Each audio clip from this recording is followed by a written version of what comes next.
Maybe don't know.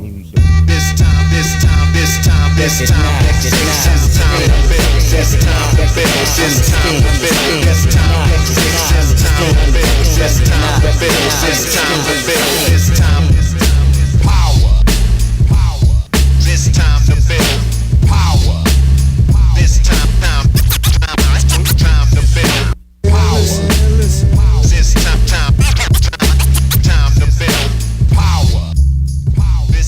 What's up, everybody? I am your host, Chris Hampton. Welcome to episode 66 of the Power Company Podcast, brought to you by PowerCompanyClimbing.com. I'm sitting here in Lander, about to go to the hot springs down the road in Thermopolis, so you guys should be jealous. Just wanted to throw that out there right off the bat. Actually, we just got back from Bozeman, and we had an absolutely amazing time spending a week in Bozeman, working with the youth team there, and the coaches were great.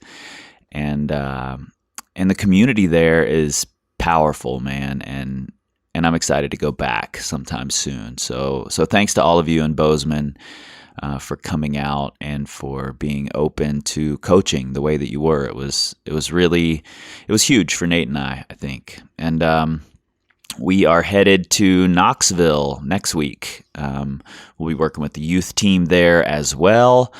And we'll be doing a group session on Tuesday, December 5th. And we'll be doing our applied body tension workshop on Thursday, December 7th. That group session, a lot of people have asked what these are. They're just an informal bouldering session. We just come in, we hang out, we answer questions. If you wear a wristband, we offer free advice if we see that it's needed. And it's just a general good time. Come in and hang out with us. I believe it's free for the members there. So definitely come in, say hello to Nate and I, and hang out with us. Come boulder with us. And then we'll be in Chattanooga on the 9th doing our applied body tension workshop combined with our guy Paul Corsaro's kettlebells. That event is actually sold out. However, if you do have any interest, shoot me a message. We will consider doing a second afternoon or evening session if we get enough people who are interested. So shoot me a message if you are. Today's episode is one that I'm still not even sure was real, to be honest. This past summer, I started a list of non-climbing, realistic dream guests that I'd like to have on the podcast. And the only name I put on the list before I abandoned it was Dan John. And on a whim, I just decided to email Dan and see if he would be available while I was in Salt Lake City, and turns out he was, and he immediately invited me over to work out in his home gym, which is just about the most intimidating thing I can think of, and actually turned out it wasn't intimidating at all. It's super welcoming there, and Dan and I got to sit down for a really cool conversation about his newest book, Now What? If you're a coach, if you're an athlete and you aren't hip to Dan John, it's something I suggest that you look into. He's got a very pragmatic approach to training and to life in general. And I think this applies to a lot of facets of our life. So I am just going to jump into this conversation with Dan, and I'll see you on the other side. Maybe don't know. You don't necessarily perform in training. You practice. The goal is not necessarily to break the world record. The goal is to put yourself on the path to break the world record when they call your name and you perform. Power. This time to build power. This time to build power. This time Working really well. So, can we start with, a little bit about the most recent book? Sure. I think it's a great question. Now what? After training, where people get addicted to training, right? I mean, it's this great thing that people can measure and they love. Yeah, but it's not just that. What? You just won the Olympic gold medal. Great. Now what? Sure. You just bombed out at the Olympics. Okay, now what? Right. And so it's a question that just kept pounding and pounding, and we had a hard time kind of. I think it was clear about the. It's funny in the book. I think the material was there in 1996. I think the only problem is I didn't have a way to explain it. Right. I could do it. It would take me 2 or 3 years, but I didn't have the graph, and I didn't have the didn't names, have it all fleshed out. Didn't have the names of things. But okay, here's something you're missing. What is he missing? In 2017, no control over arousal level. Right. Back then, I'd say, well, we need more. You're not at the right place at meets. What does that mean? Right. Okay, I don't mean by location. I meant, now I just say on a scale of 1 to 10, and we kind of run through the whole arousal scale, and we kind of break that down from there, and that seems to help. But yeah, so now what? It's interesting because athletic people haven't really gotten a lot out of it, but business people love it. Interesting. I'm doing more business workshops now than fitness in some ways. Why do you think that is? Well, I mean, let's just go through the basics, okay? The shark habits, if you email me, I answer. When I open my emails, I answer emails. Right. When you call me, I call you right back. Yep. When you write a letter, like for example, I just did my vote. I got my ballot today and I voted. I don't sit around and I don't let things pile up. I think you should have a nightly menu so that when you go shopping, you shop to the menu. Checklists, things like that. So shark habits, well, I floss my teeth when I drive because right next to me on the cubby here, I have floss sticks. It's fun. I've been doing the same thing for several years. Yeah, and when I read it in your book, I was like, wow. I never even recognized it as a shark habit, but it is. And shark habits, for those who miss it, 1 bite and you're done. Yep. And you can walk through any room. I got a great book in there somewhere on decluttering and fat loss. And one of the things they're finding is that when people declutter their home, their office, and their lives, very often they lose body fat. Right. Now, why is that? Well, to me, it's the ultimate of shark habits. Once you unclutter your brain, once you get all this noise, of course, we're in kind of a noisy room right here with all this stuff. I cleaned it up last week, and then, you can always... Life happens. Yeah, well, work happens. For those who can't see, I got a pretty good collection of books in this little office. Yeah. And they are literally all over the place. And so sometimes when I'm working, I pull out one thing and I pull out another so I can connect the dots. But I have found that if I declutter a closet, all of a sudden that article I was stumbling on makes perfect sense. If you declutter your fridge, right, all of a sudden you start eating better. Yep. So shark habits basically is decluttering the nonsense. And it's not even nonsense. It's important stuff. Yeah. It's important stuff, but get it out of your head. Yep. So my email, yes to you, it was important, but it was out of my head. Yep. Done with it. And then the next one is, of course, Pirate Maps. That comes from Pat Flynn. And that's these short 5 to 8 bullet point things. And whatever changes you want to make in your life, can you make 8 bullet points? Right. Just a 2 set hours up to your goals, basically. 2 hours before you go to bed, put on your blue blocking glasses, take your vitamins, stop watching Game of Thrones and HBO porn, and start settling down, sleep in an absolutely dark room. Make coffee before you go to bed. Get sweaty 2 to 3 times a week, lift weights 2 to 3 times a week, eat protein, eat vegetables, drink water. That's not bad. Right. I mean, if you're a trainer and you got every one of your clients to do that, you'd be the best trainer in the world. Oh, yeah, for sure. So that's pirate habits. Most people a pirate habit is a pirate map, sorry.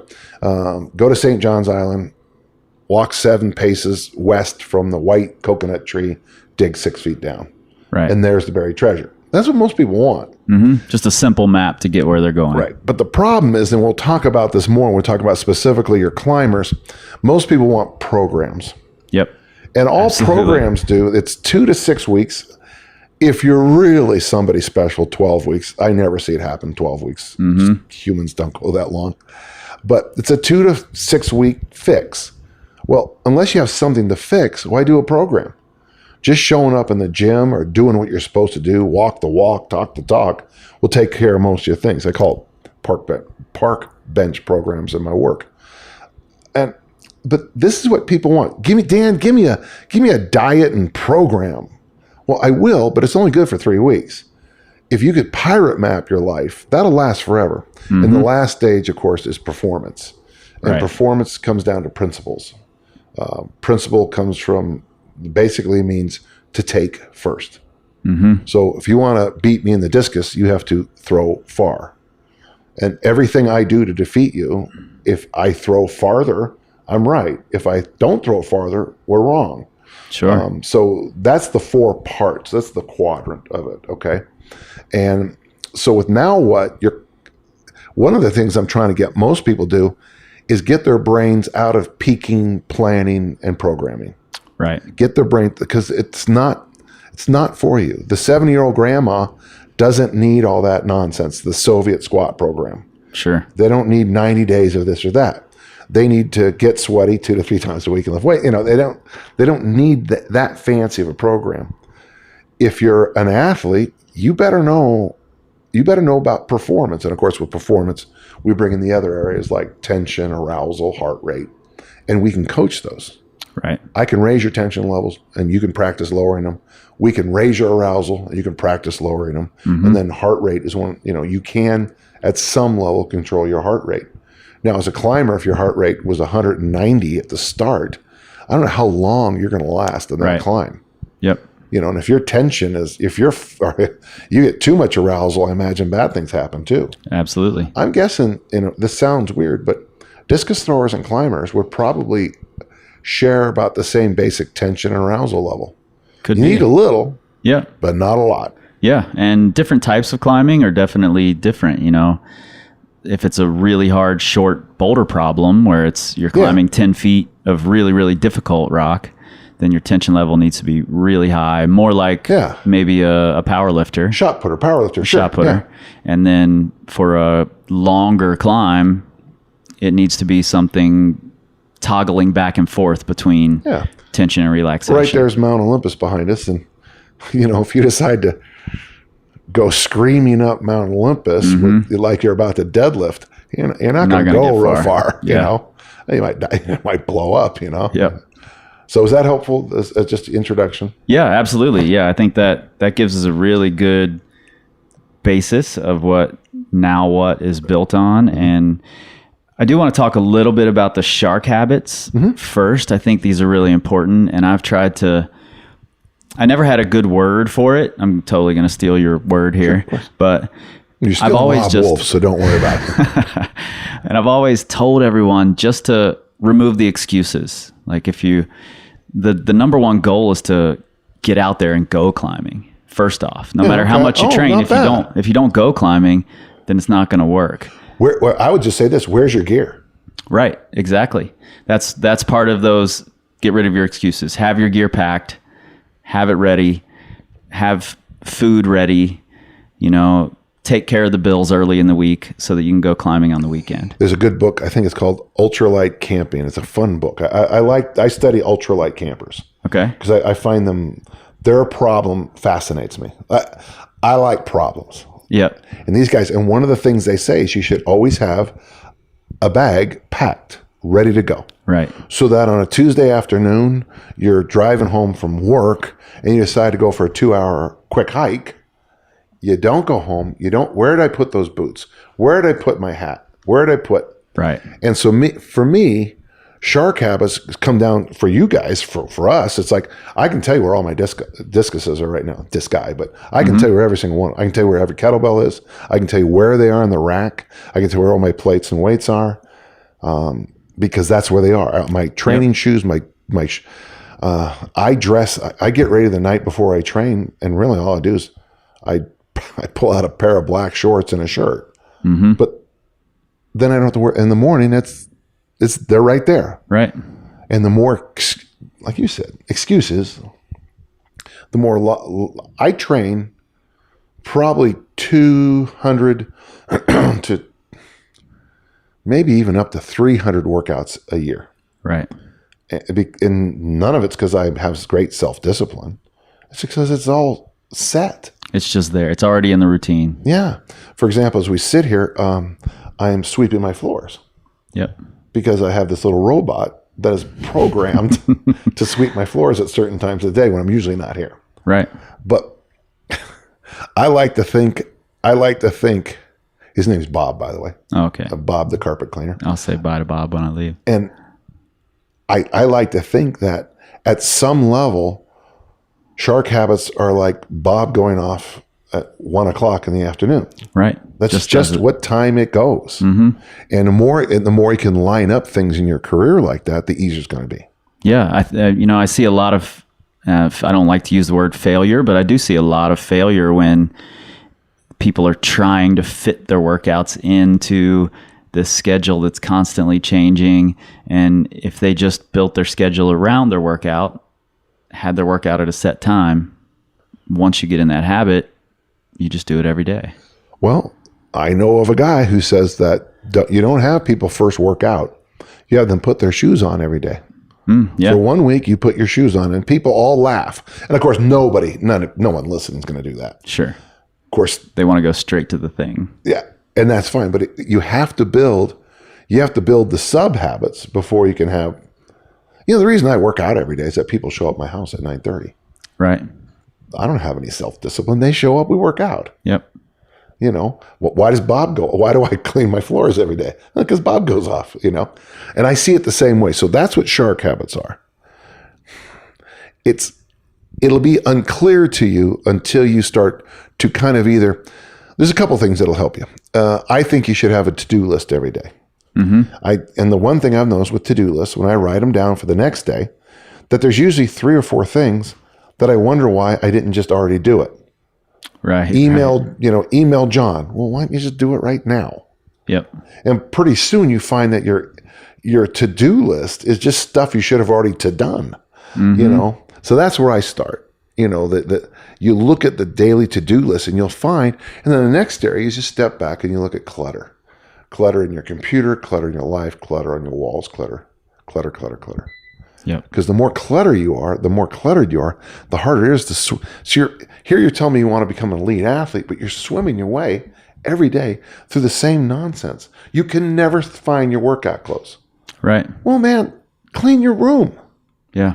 I think that clutter comes down to goals too. A lot of people have 50 different goals of all sorts and shapes and sizes and can't keep them all straight. And when you slide over to performance, it's real hard to have more than one. Yeah. My God, I tried to balance Olympic lifting with discus throwing, and it worked for a while, and then I just blew up. Mm-hmm. What the phrase we use is, if you're chasing 2 rabbits, you go home hungry. Right. So how many rabbits are you going to chase? Just one. If you want to be great. Yeah. Now, if you're a gentleman climber, a gentleman discus thrower, Sure. great. Yep. But I'm going to beat you. Mm-hmm. Or whatever, Yeah, and a lot of people point to guys like Bo Jackson or Deion Sanders. Yeah. Can you name another one? Exactly. Yeah. Exactly. But those are 2 guys, And not all of the NFL players were also great Major League Baseball players. The weirdest thing about working with NFL guys and any team is that when I go into the room, I'm the smallest, slowest, weakest person. Anywhere else in the world, I'm the strongest, fastest, biggest person. Right. I can definitely say you're the biggest person I've ever interviewed because we're climbers and we're little. So Yeah.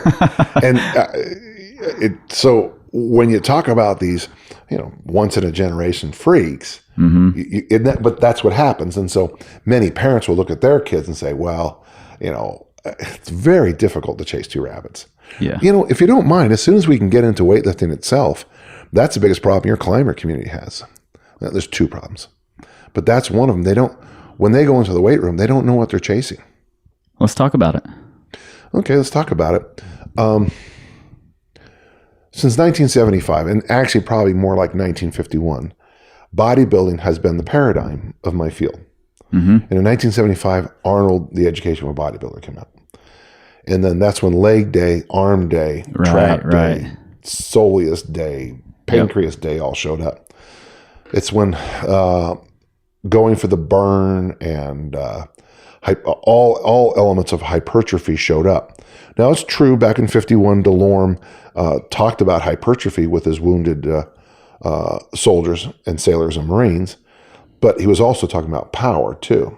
But by 1975, and certainly by the 80s, weightlifting has been, and the phrase I use from theology is the steno symbol. Right. It means it has one meaning. One meaning. So when you work in this, got a call just before you got here, young man wants to be a sprinter, and he's struggling in the weight room. And I'm like, okay, well, the problem is his paradigm is bodybuilding. Right. So he's doing curls, tricep extension, forearm work. Yeah. He's adding all this mass.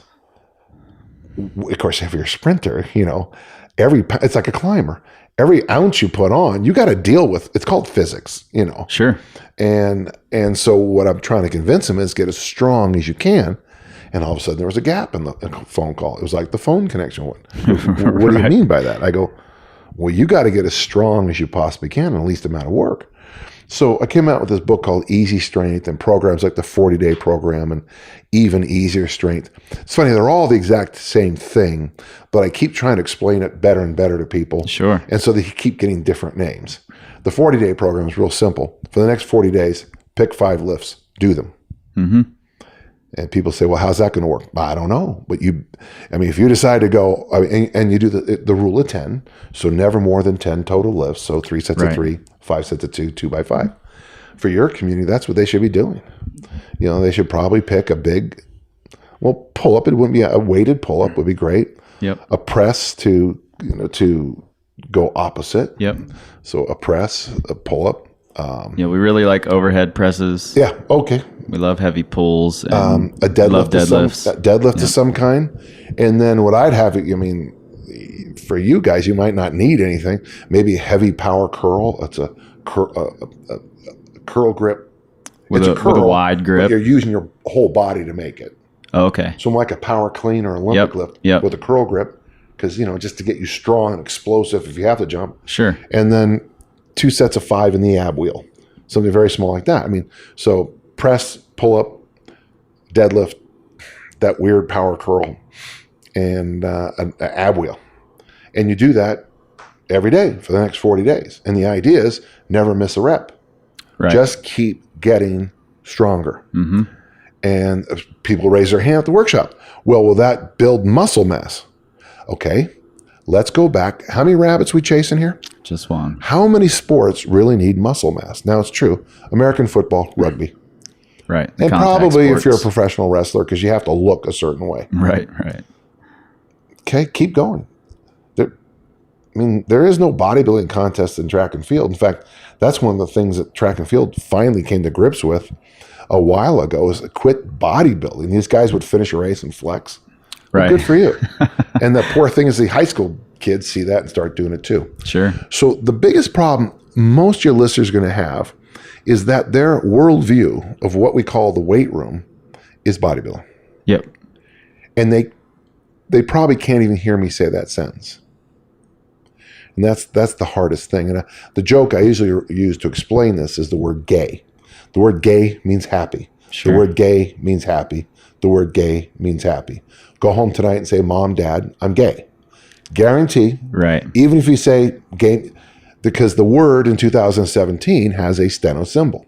So I can sit down with somebody, look them in the eye and say, there are other kinds of weight training that aren't bodybuilding. And they'll go like this and then go over do skull crushers for 3 sets of 10. Mm-hmm. And it's hard to break people out of it. So with your community, like for example, if we're doing pull-ups, load yourself up so that, it's hard to do 5 sets of 2 in the pull-up. The next day, unload it and do 5 sets of 2 in the pull-up. And the third day, find a middle weight, something middle, and do 5 sets of 2. And pretty soon, your pull-up's going to shoot through the roof. Why? Because weightlifting, strength training, and flexibility training are both neurological. It's the nervous system. We're training our nervous system. After a while, the load and the reps suddenly make the body have to do a super compensation, an adaptation, and that starts the hormonal release. Right. And that's when good things tend to happen. Mm-hmm. But for many in your audience, they don't need those. They don't need mighty pythons on their arms. Right. They need strong fingers. Well, how do you build strong fingers? We build strong fingers probably by doing those little doorway pull-ups and the little gripper thing and stuff like that. But I can guarantee everybody who does good work on the grippers probably didn't leap up on a wall first day and hang by one finger. Right. How'd you do it? Built it up over time. Built it up over time. That's my whole field. Build it up over time. And yet no one can hear me because they're in that worldview, the paradigm, the steno symbol of bodybuilding. Yeah, I think that's really important. And a lot of, I mean, I do see that happen pretty often, that when clients come to us, their experience in the weight room, if they have any, is 3 sets of 10. You know, they're doing curls, they're doing skull crushers, they're doing that kind of stuff. We have had some success in getting people to embrace the bigger lifts. You know, there are a few coaches, Steve Bechtel and Lander, where I'm also at, and my partner Paul Corsaro, who really advocate for the big lifts, and we're definitely seeing some change over there. So it's pretty exciting to see that happening. Quick question for you on the thoughts about the rep schemes. I know a lot of people get really tied into having to add a half a pound on their next workout and things like that. You know, where do you stand on these kind of things? The problem with linear in every aspect of life, it's the beginner's high. Right. You can't keep it's not sustainable. So you're going to bench press 100 pounds today, and next week we're going to add 10. So let's see, that's 10 pounds a week. How many weeks are in a year now? 52, I think. Is that right? So at the end of the year, you're going to bench press 620 pounds? Right. Well, that's linear. According to what you said, it should work. Nothing in life is linear. Right. You know, I'm at the age where I got all my retirement, my individual retirement, all that. And when I look back at it from 81 or 80, when I first started it, you'll notice that it grew a lot, but it grew in fits and starts. It probably, boom, boom, boom, boom, boom, boom, and bust. And that's kind of how everything that's worthwhile in life works. And you just stick it out through that. Yeah, I mean, that's the best advice I have for coaching is the best advice I have for relationships, the best advice I have for, finance, lifting, everything, little and often over the long haul. Yeah.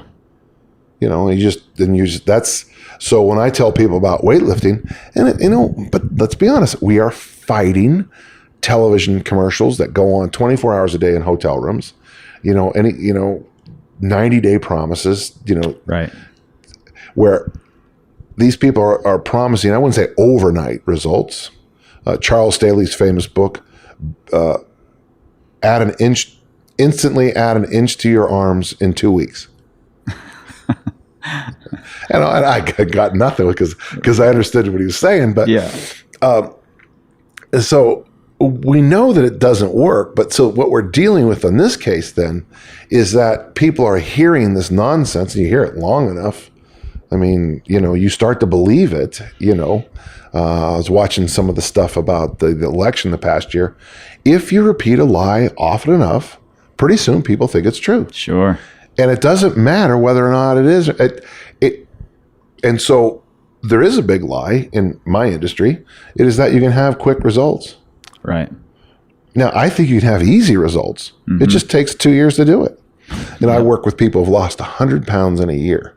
And it's stunning what their plans are versus what you see on television. Right. Really simple, bare bones. I went for a walk every day. Wait, and? Oh, then I started drinking 2 glasses of water a day. And you lean in and that was it. Oh, but we're faced in the world I live in with this idea that A, it's all quick results, and B, it's bodybuilding. So when you talk about something like linear periodization,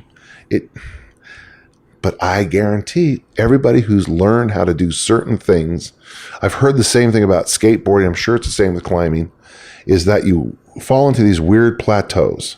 Yep. And you get nothing and you get nothing. I got good advice years ago to fall in love with plateaus. Okay. You embrace a plateau, love the plateau. Because the plateau means that somewhere down the line is another leap. Sure. So instead of fighting the plateau, say, this is just great. Here's my skill set. I'm so happy. But don't try to pound your forehead against the plateau. Just go with it and then add master where you're at. Yeah. The book Mastery is based on that concept too. Right. Was it John Jerome Mastery? Not sure. George Leonard, maybe.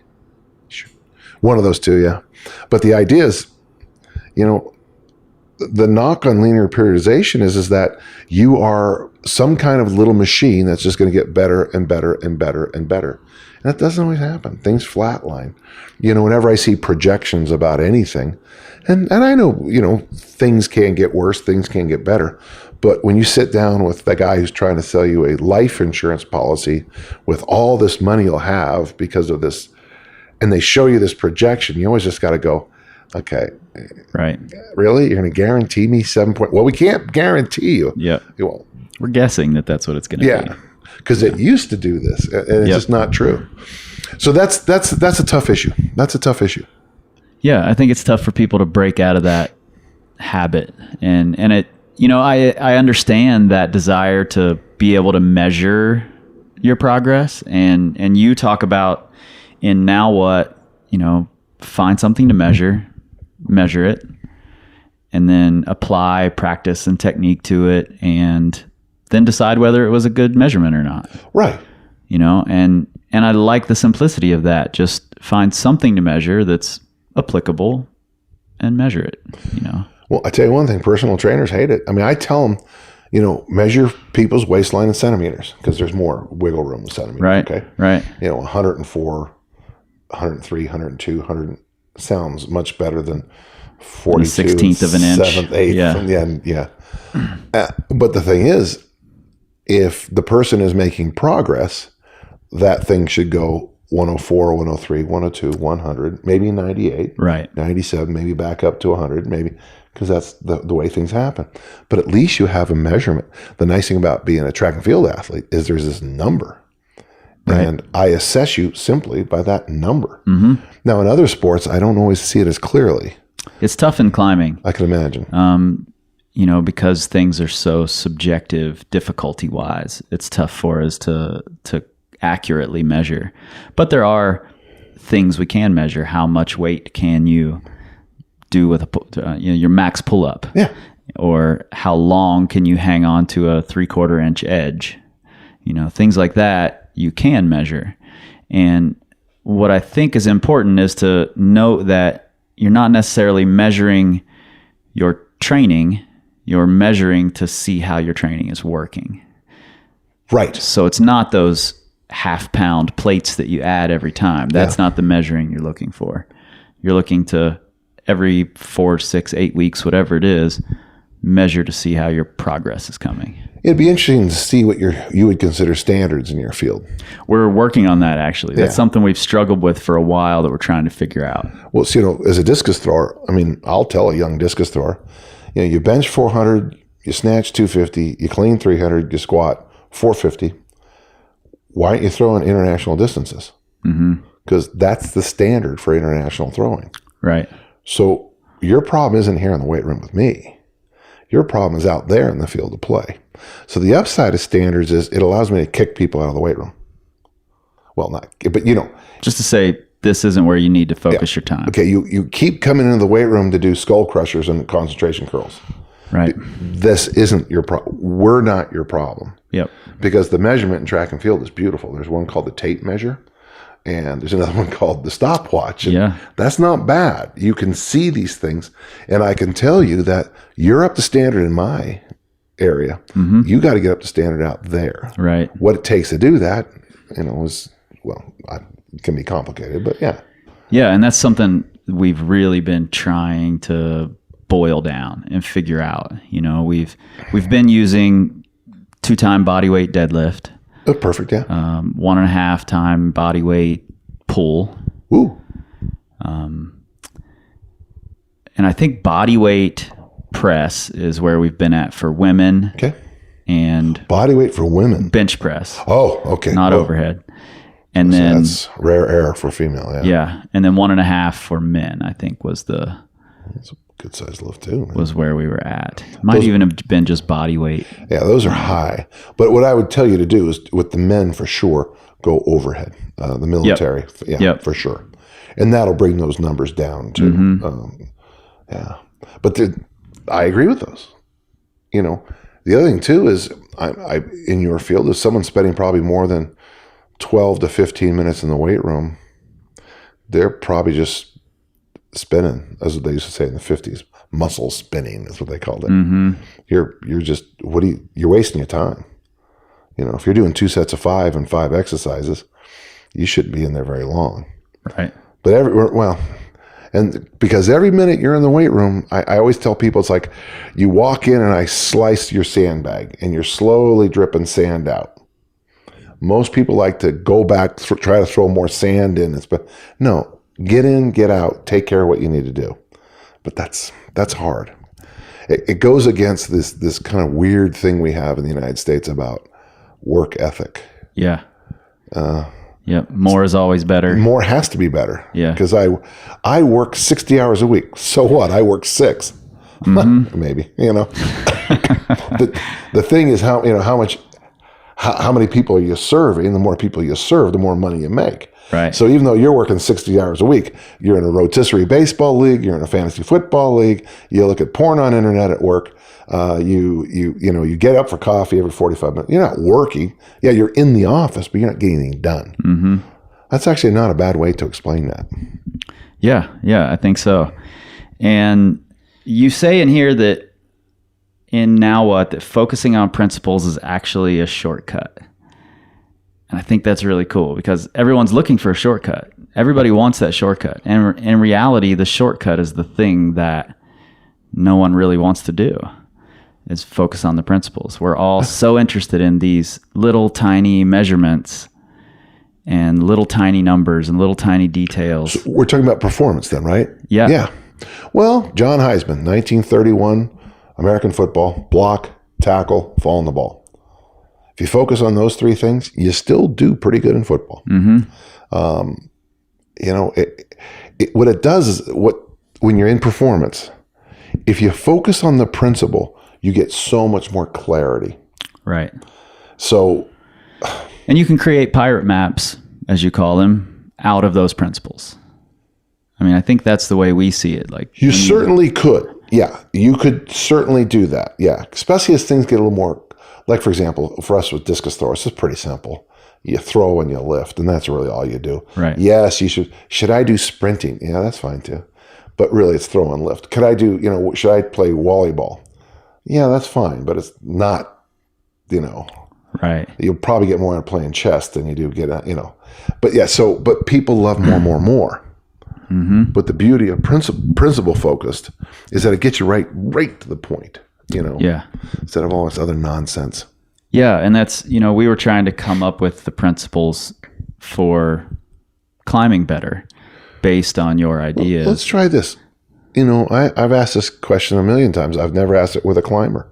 What are the 3 keys? And don't give me 5. I said 3 to being a great climber. What we came up with, Good boy. Good job. that I like is commit, Okay.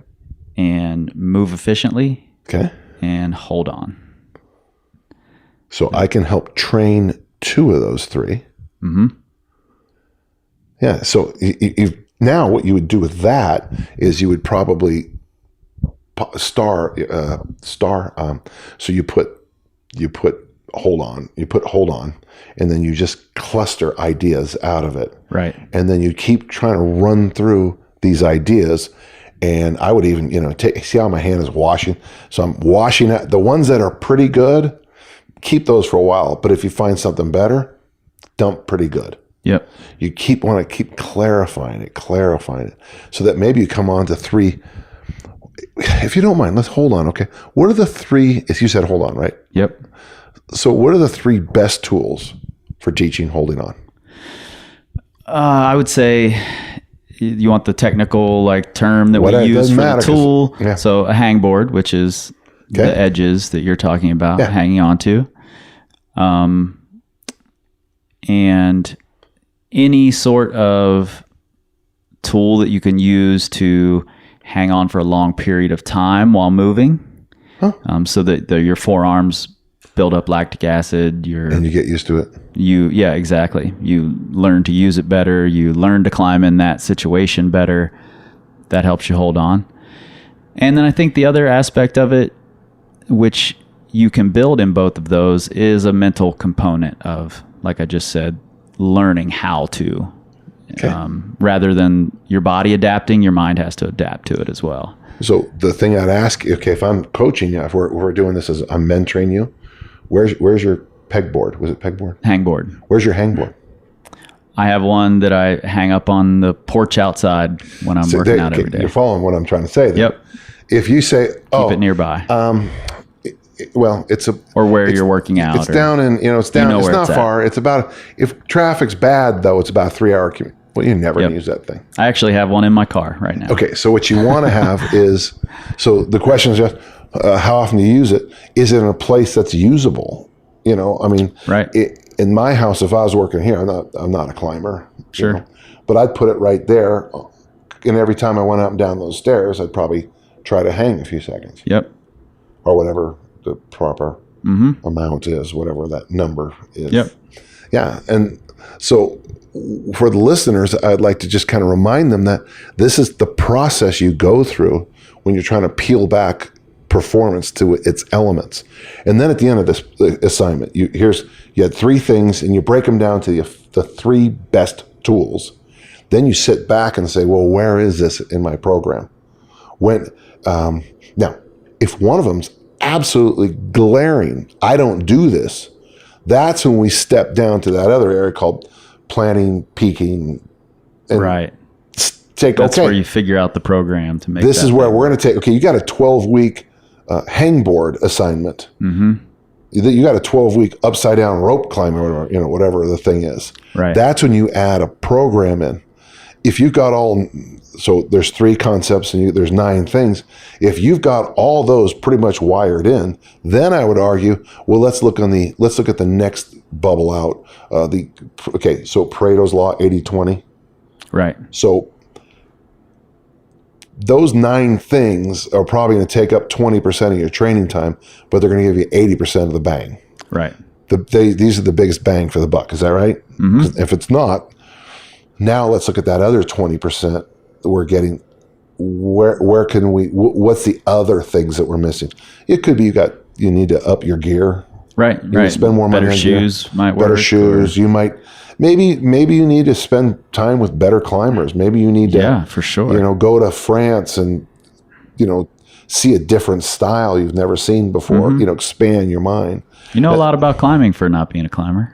Do you know a guy named Mark Twite? Yeah. He's one of my good friends. Oh, great. Yep. Mark and I have had many a conversation. Mm-hmm. Yeah. I think Kiss or Kill is one of the most enlightening books I've ever read. Yep. It's not my world. Sure. But it really illuminated some things in my head. And I think climbing is a basic skill sport. I mean, it's like all the other skill sports where you've got a lot of different moving components on the field of play, and you have to figure out how to make all those things work together effectively. But see, as a head football coach, I'm gonna watch the game film, and I'm gonna say, how many missed tackles do we have? And the assistant will say 3. What was the final score? He'll say 21-0. So let's look at those 3 plays where we missed tackles, and let's find out. And then it's in the book. The section might have been lost on some people, but you ask the linebacker, why did you miss the tackle? And there's a story there. Mm-hmm. On that play, he was trying to help his buddy out who was getting blown out. Then you ask the buddy what was going on. Coach, I was exhausted. Why didn't you come out? Oh, I heard I never get a chance to play if I took myself out. No. Okay, so the whole team, you're tired, tap your helmet with your right hand, we'll sub you right out as fast as we can. Yep. So we didn't miss a tackle. We missed, as a coach, we failed because we weren't clear on things. So when you run through your performances and you look at things later, if you're performance-based, you fall back on those three things. You make this climb. You go down to El Capitan. That's a major. Yep, in California. Yeah, it's Yosemite. a major, big one, right? That's kind of a badge of honor, right? Yep. Certain climbs on it, right? Yep. So you finished El Capitan, and as we sit back and review a couple days later, the first three things I'm going to go back is block, tackle, fall on the ball. Right. Those three things we talked about. And then you could probably maybe share some experiences. Okay, here, and you maybe circle here, and here, I was falling apart. And then we could, here are gaps that we need to work on. Right. So that's how that's what Now What is all about. You did climb El Capitan. God bless you. You're wonderful. But as we broke it down later, those are the three things we break it down in. It could be nice to use time, but time, I'm not sure time, and I know that, like Mark with the rapid ascent stuff. I know, right. I mean, I understand that too. Mm-hmm. But when we throw in safety and things like that, Yeah, time's not generally a thing that we are super concerned about. Yeah. So you come back to those three big things that you pointed out today, and we keep coming back to those three things. And when you feel like you weren't up to your standard, usually it's crystal clear to you. There is a story by why you weren't up to your standard. Right. And very funny, the story sometimes is 2 weeks before this happened. Sure. 2 days before, I didn't get a good night's sleep. Usually I have magic chalk from, Happy Valley. Right. But I couldn't afford it this time, so I had Bob's magic chalk. Right. You didn't put it on a checklist and shark habit it, so you don't have it. Yeah, exactly. By the way, it's funny. It does come back to shark habits sometimes. Yeah, I think it does. Yeah. I think a lot of this that we're talking about, especially when we go into those, you find the gaps and then what's the story that's there. A lot of it does come back to a shark habit that didn't get done or wasn't shark habited, or right. however you would say it. Something on your checklist didn't get checked off, and that was where it failed, not right there in that performance. I learned that my freshman year. We're down at the conference track meet at Hartnell College, junior college, and one of our sprinters called a group of us over, and he was afraid to tell the head coach this, but he had forgotten his shorts. So he had his sweatpants on, but all he had on was a jock. Right. So fortunately, because we were a team, we were able to fix that problem in a group huddle about 20 seconds before the race. Yeah. So he was, instead of doing his bounces and jumps, he was putting on a pair of shorts. And that's the moment I realized that's really kind of important to take an extra minute or two to look through your bag before you go to a track meet. Yeah. Have it all together. Yeah. And that's a shark habit. That could have been fixed 2 days before. Yeah. You make another point about principles that I think is super important for climbers, because we're in a sport that's so hard to measure your success, and it's a never-ending scale. There's always going to be a rock climb that you can't do. There always will.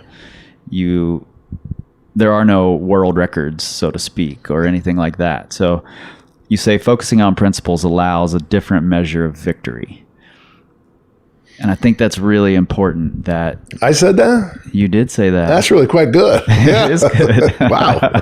Damn. Yeah.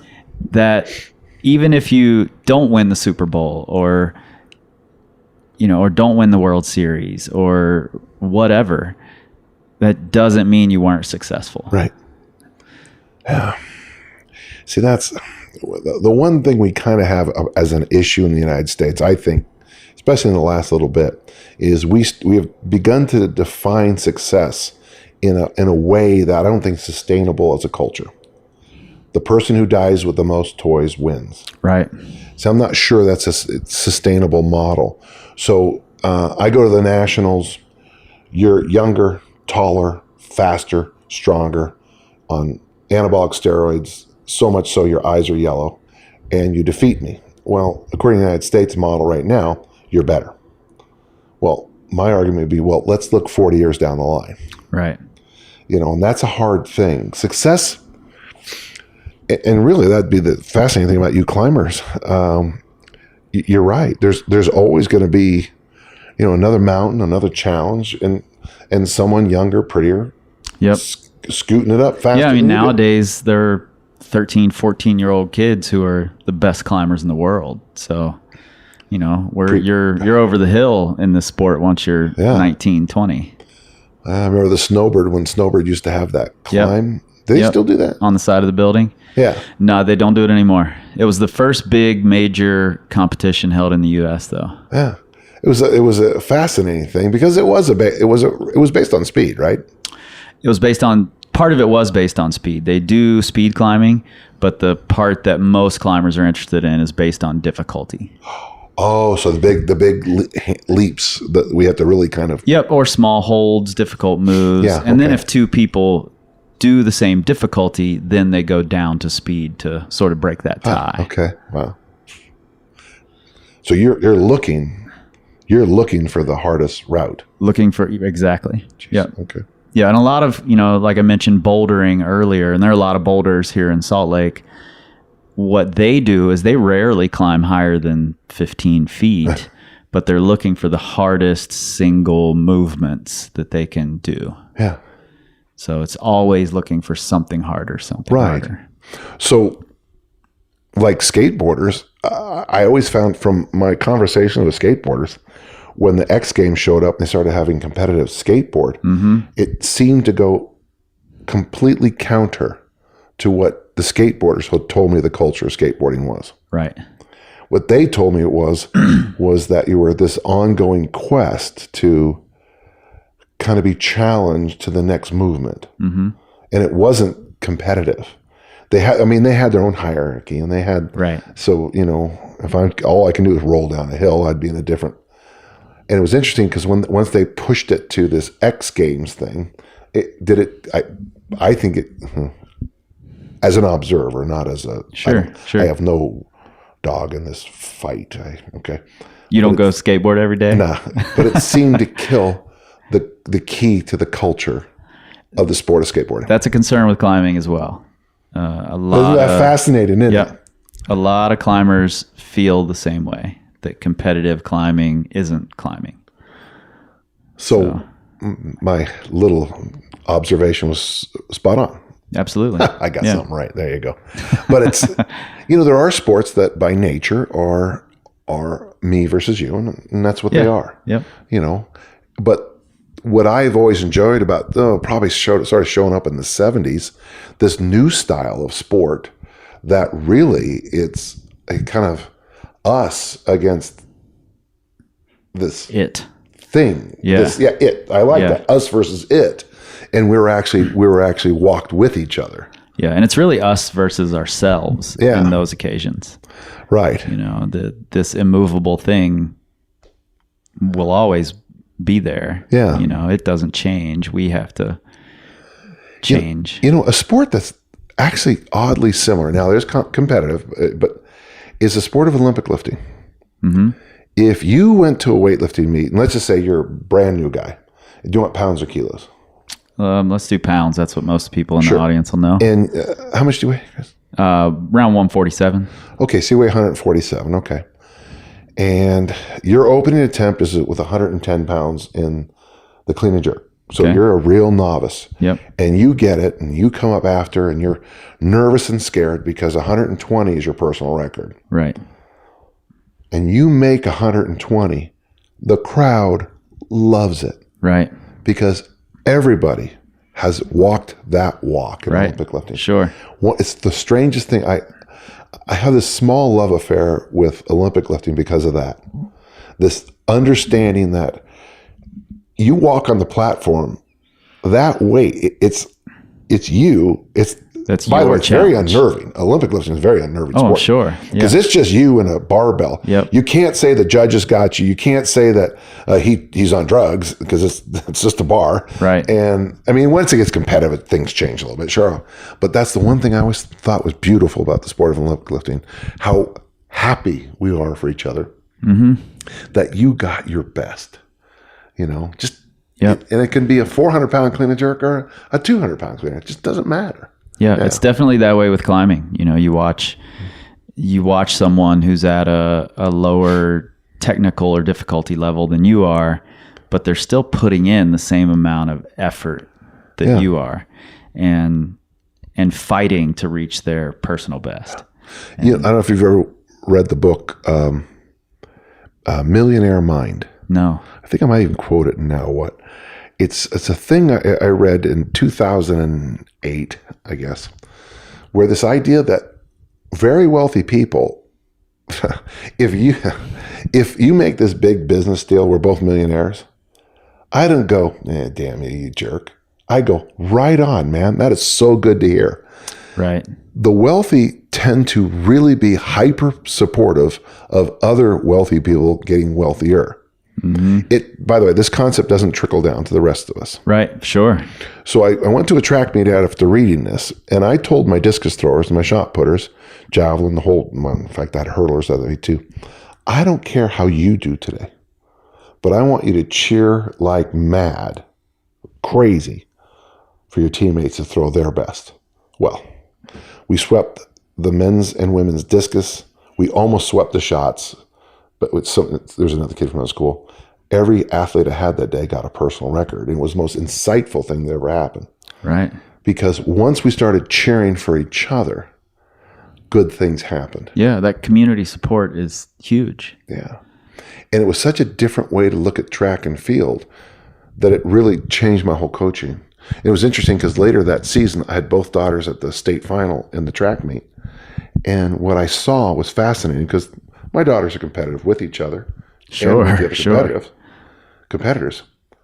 But I could see them and I applauding each other and getting the other one going. Yeah. And I thought, boy, this is not just a good coach lesson. This is a good life lesson. Sure. And I think it'd be interesting to see where your sport heads as the competitive side. The sponsorships will show up. Money will show up. It's ramping up. I mean, the Olympics, it's going to be in the next Olympics. So And a lot more money's coming into the sport. And it'll be interesting to see. yeah. Every sport always has the fringers, the lunatic fringe, Right, who are right. not going to ever sell out. But what's going to happen to your sport is the next thing you know, you'll see some 14-year-old boy showing up with his hat on backwards with the logo and, all logoed up on his shirts. And you'll have climber moms who. Oh, yeah, they're coming for sure. Yeah, they're going to There's some show out there. up and yeah. Yeah. And it's, though I wish it wouldn't happen, but you see it does happen. Yeah. And, Because I ESPN think we has to grow with fill it. 20 stations with Sure. something, Sure. Yeah. Let's get back. I'm sorry.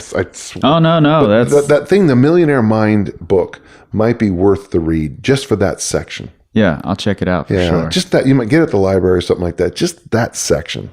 Just change the way I coached. Yeah, well, I believe in that. I believe in that community and that encouragement and that sort of tribe atmosphere. We definitely try to promote that within the Power Company, which is our climbing group. And I mean, I think it's helpful. And we see it out at the cliff. And some of my favorite moments out climbing are when I'm having a particularly great moment and everyone stops what they're doing to cheer me on, or someone else is having a great moment and I get to stop what I'm doing to cheer them on. Those are the best moments for sure. Yeah. Do you try to create that in the weight room at all? Yeah, very much. Yeah. So my gym style is called intentional community. Mm-hmm. So this week, I have some friends from Scotland visiting. Right. And they've been wonderful. But they showed up and didn't know how to do certain lifts that we pretty good at. Sure. So what we're doing this week is that we're all going back to the fundamentals. Yesterday was an hour of Turkish get-up work. I tell you, man, by the time I got food in me, I was on a buzz. Well, I wish I'd have been here for that. Well, you're always welcome, 9:30. Okay.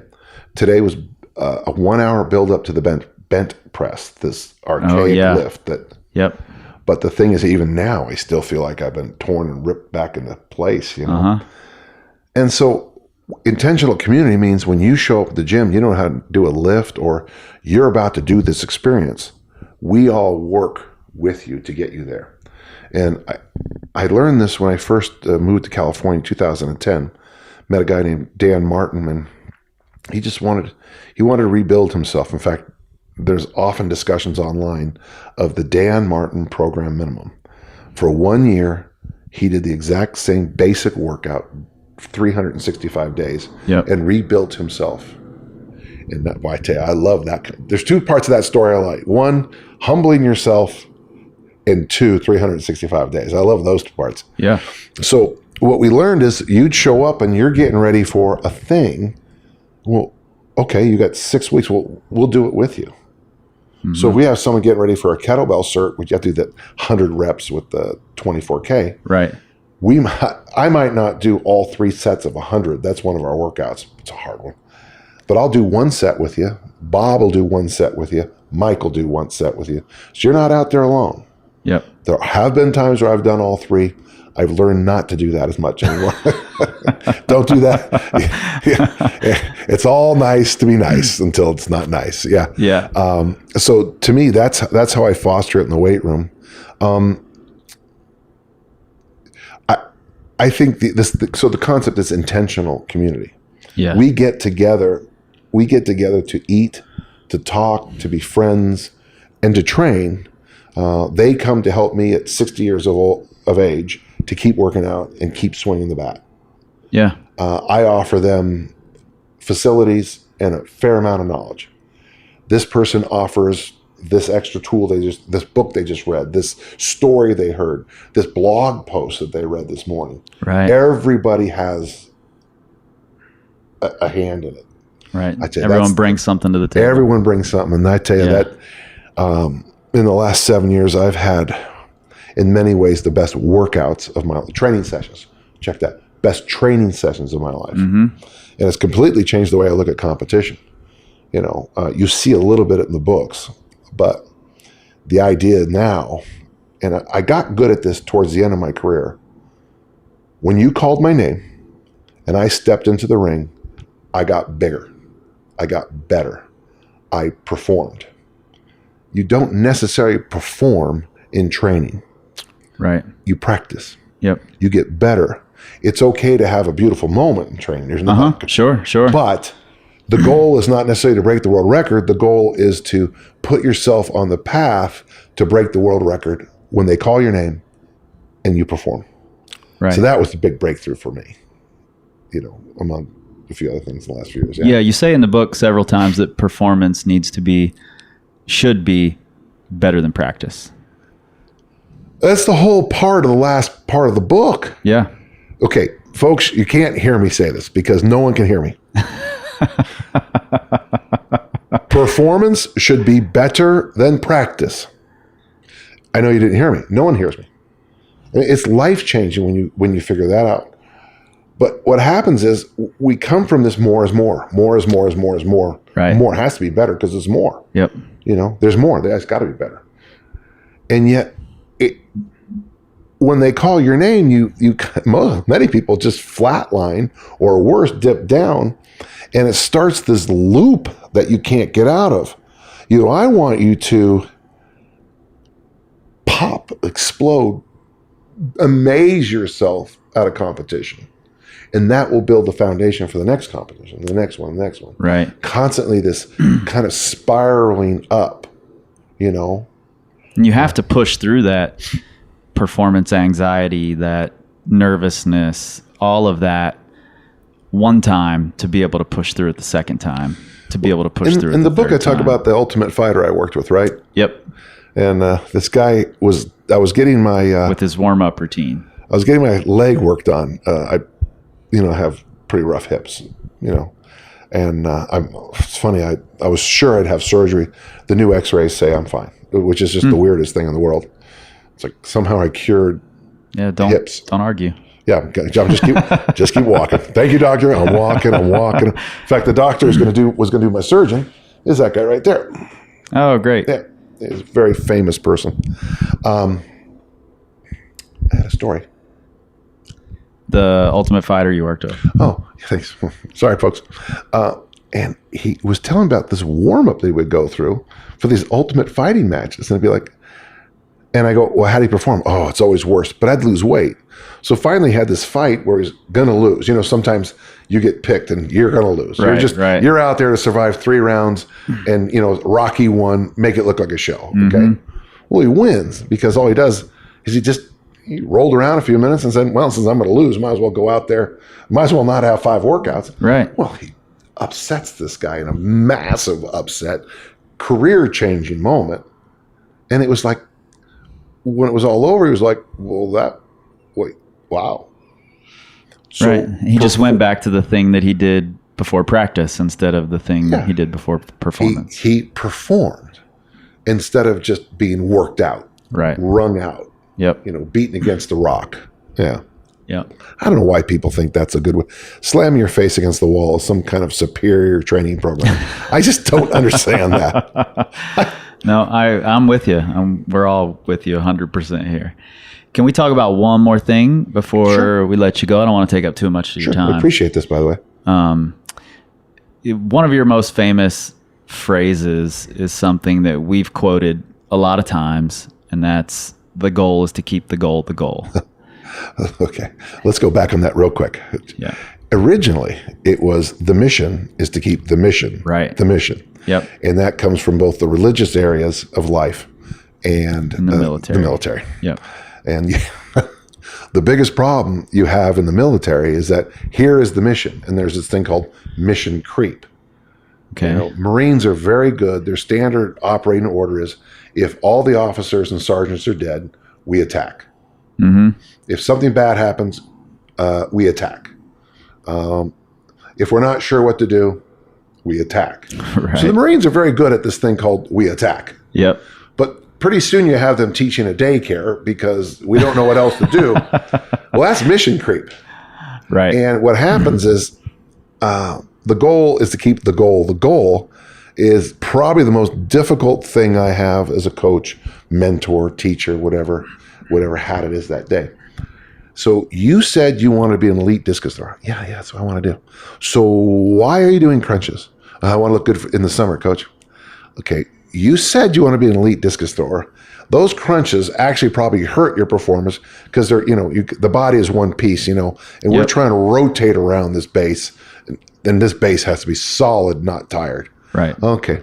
You said you wanted to be an elite runner, and yet you're doing 10 sets of 10 in the curl and tricep extension. Right. Well, yeah, I want to look good on the beach this summer. My arms look good when I run. Your arms look great when you run, and you're in last place. I mean, you have a great view of the race. I got to tell you, you have one of the best views of the race of anybody. You can see what's going on up there. Mm-hmm. The goal is keep the goal the goal. I talk to people. The one person who's heard it the best is my daughter Kelly. Well, Kelly, when she's a baby. Mm-hmm. She wanted to be a school teacher and an administrator. So when she went to college, she called me up one day and says, "Dad, I hate college." And I thought, oh no, don't say that. Would you mind if I went to night school and summer school, get it done sooner? Yes, that would be fine. She didn't take a single class that she didn't need. Sure. She took, if it said I need these 12 things, 1, 2, 3, 4, 5, 6, 7, 8, 9, 10, 11, 12. Yep. And I've learned things from both my daughters. There's some things that's the nice. So they're 27 and 25, so they're adults. Yep. It's kind of cool to be going. Well, that's pretty. Thank you. Yeah. I'll write a book about that. I'll take the the residuals and you. I'll quote you. She owes you the residuals anyway at this point. So the goal is to keep the goal. The goal is one of those things where, it's hard for the person in the moment. Sure. So if you're my athlete, it's hard for you because you're getting bounced around by friends, family, social stuff, the entertainment. You're gonna be doing this thing, and all of a sudden you're gonna watch. What's that guy's name? Cruise. Tom Cruise sometimes in movies will do climbing things. Yep. Like he'll leap out of a window and Dubois or something, Dubois, and then spin down this thing, crash through another windshield, right? Yep. Your poor climbing kid's going to watch that and say, hey, how come I can't just leap off this cliff? Right. Well, not only is there gravity, but there's also hard rocks on the bottom 300 feet down there. And that's going to really ruin your day. Yep. So sometimes as a coach, you have to just let the person finish the sentence and then be the big kid. For sure. Something that we run into that I think is interesting, and I'm curious if this fits into your idea of keep the goal, is like when we do get people to go into the weight room and to deadlift and they fall in love with it and they start spending all their time deadlifting. Cross-pollination. Yeah. And pretty soon they're deadlifting, 4 times their body weight. And we're like, you could have just started maintaining your deadlift, 2 years ago. Now you're not climbing as well as you did, but that was the goal originally, So does that fit into the same? So once you have standards, once you have a person up the standard, and then you want to get them to standard as easily as they can. Yep. Even less work, take more time off, keep trying to get them at standard. But that's the problem. You start to have, we added a new thing. We added the weight room. Now we have a new toy.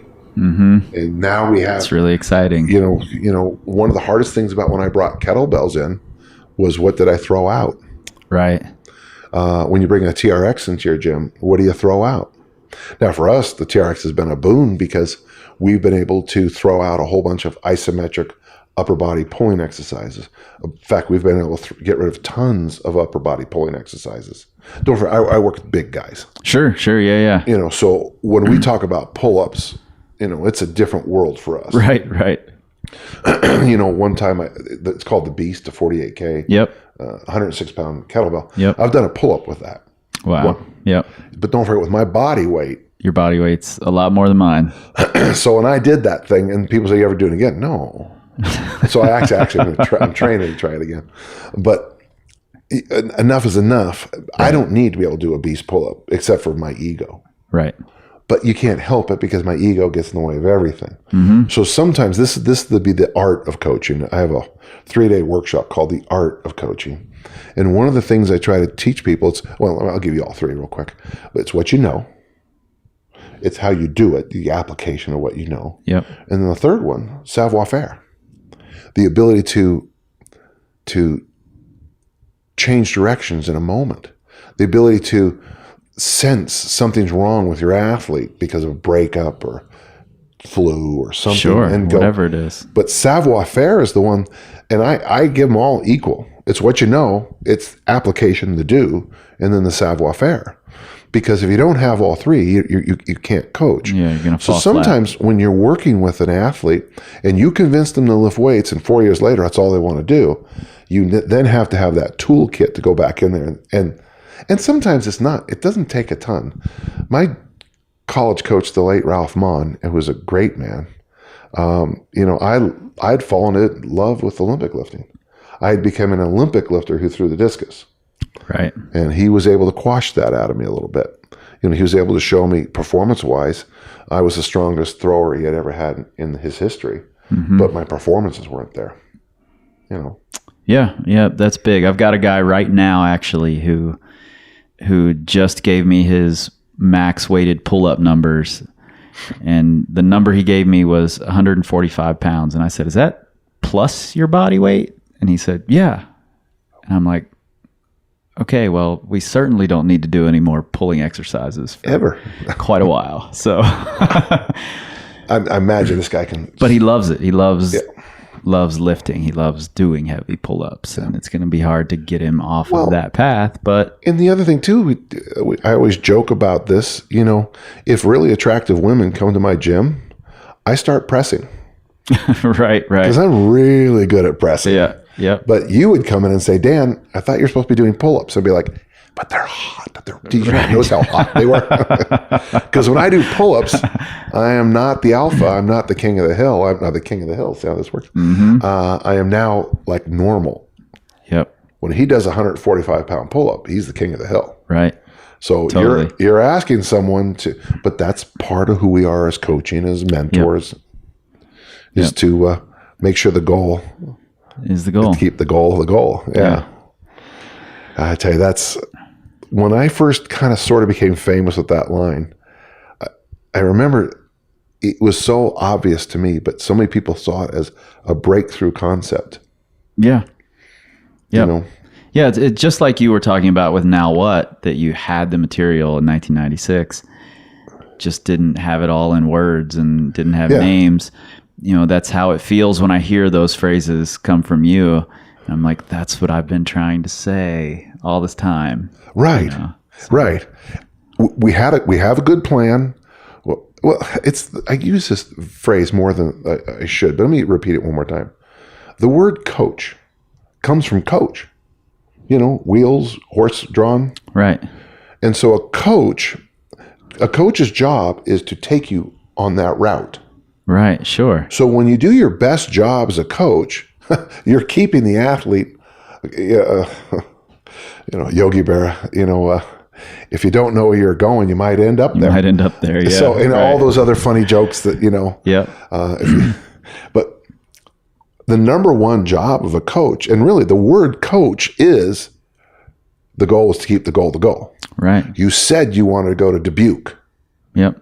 That's where I'm going to take you. Why are you going to Tucson? They're not the same direction from here. And that to me is what coaching 101 is being literally a coach in what the word coach means.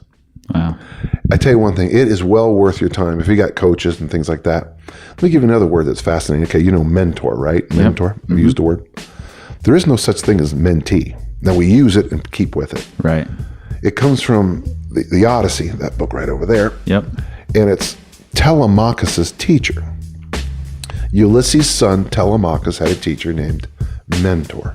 And he was so great that 4,000 years later, we still refer to an honored teacher as mentor. And I always add that at the talks now, when I can, when it's appropriate. Because what I would love, and I try to tell the audience, 4,000 years from now, if your name meant devoted, loving coach, guide. Right. Wow. I mean, that is just, so sometimes taking a few, I know it sounds corny to the audience, I'm sure, but sometimes when you get lost as a coach or anything you do, just stop and look at the roots, like principle. Yep. It means to take first. Exactly. So if you want to take first, what do you got to do? Well, discus, throw far. Yeah. That's my principle. Well, there's a lot in the words we use, I think that's... Sometimes magic. Yeah, absolutely. Sometimes there's magic in there, and I think that's very true about when you come to these these athletes that are using more as their paradigm. Sometimes it's our job to say, hop on board, we're going to Dubuque. We're not going to Tucson. You said you want, or whatever. Right, sure. Yeah. Good stuff. That's great. Man, I really appreciate you absolutely taking the time out. It's been a real pleasure. Thank you. And thanks for driving here and I'd love to. I'm in town occasionally. I'd love to do it again sometime. Talk some more. No problem. Here in my lovely office with the Mount Olympus in the background. Yeah, I have to. Is that you in the picture with your daughter? Yeah. Yeah, you were young once.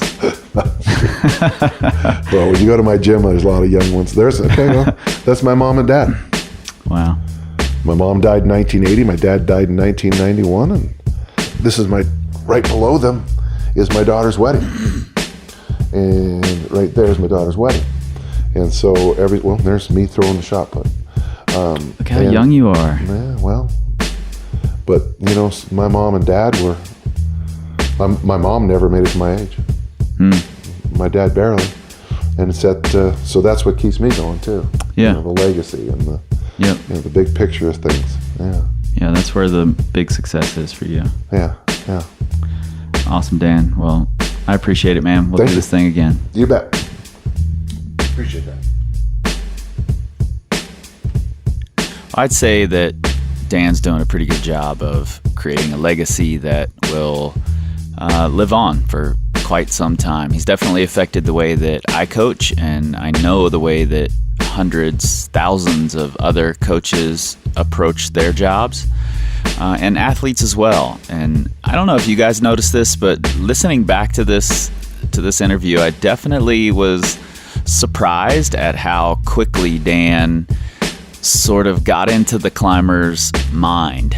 You know, he's not a climber by any means, but he was able to recognize these small things that we do, like obsess over the type of chalk that we're using and use that as an excuse.